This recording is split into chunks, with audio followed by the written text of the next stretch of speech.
Madu Vica ini terbentuk antara sengaja dan nggak sengaja loh guys.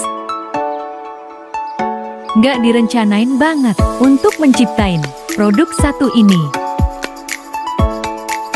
Suatu hari saya terkena penyakit yang mewabah memang pada masa itu.